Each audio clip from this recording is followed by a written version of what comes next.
Alam nyo ba na si Philippine journalist or TV host, dating TV host na si Jason Sa ay inaristo ng NBI dahil sa kasong cyber libel. Dahil sa pag-criticize niya sa gobyernong ito, pag-criticize niya kay Marcos, kinasuhan siya ng NBI. Kaya ngayon,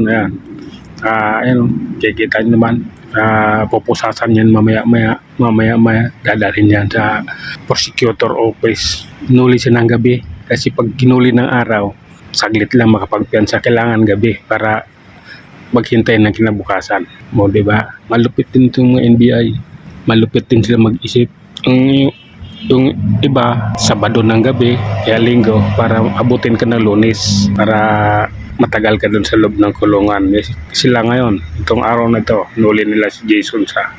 Pero ganun pa man, ay makakalaya din yan, makakapagpiyansa lang naman. Piyansa lang kailangan yan. Kaya tayo mga DDS vlogger, DDS supporter, ingat-ingat din tayo dahil kakasuhan tayo ng Marcos administrasyon dahil ayaw nila na kinikriticize sila, ayaw nilang ipaalam sa iba yung kalokohan nila. Kaya panoorin niyo yung buong video nandito, kasunod panoorin niyo lang, comment na lang kayo kung ano ang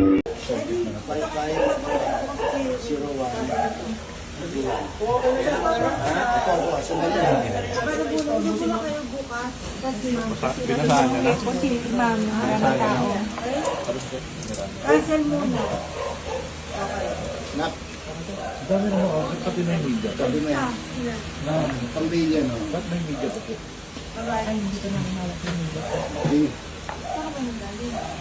Diyan, okay. So, ayun, pusasan ko lang. Mapulaan ka rin. Okay. Oh, Mr. Rayali. Hi sir, Vivi po. John Consulta po sa GMA7 po. Yeah, I know. I know this is all set up, so don't worry.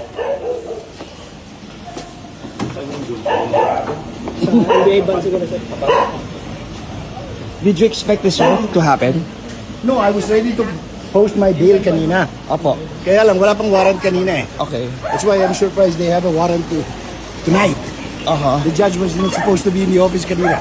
Okay po. And it was supposed to be a bailable, hindi siya nakalagay dito, non-bailable. We know the process naman eh. Oo. Ano masasabi niyo doon sir? No, we will go through the process, no problem. Ingat sir, ingat sir.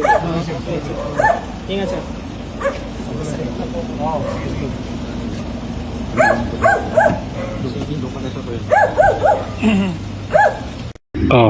ano masasabi niyo sa ginawa nila kay Jason Sa?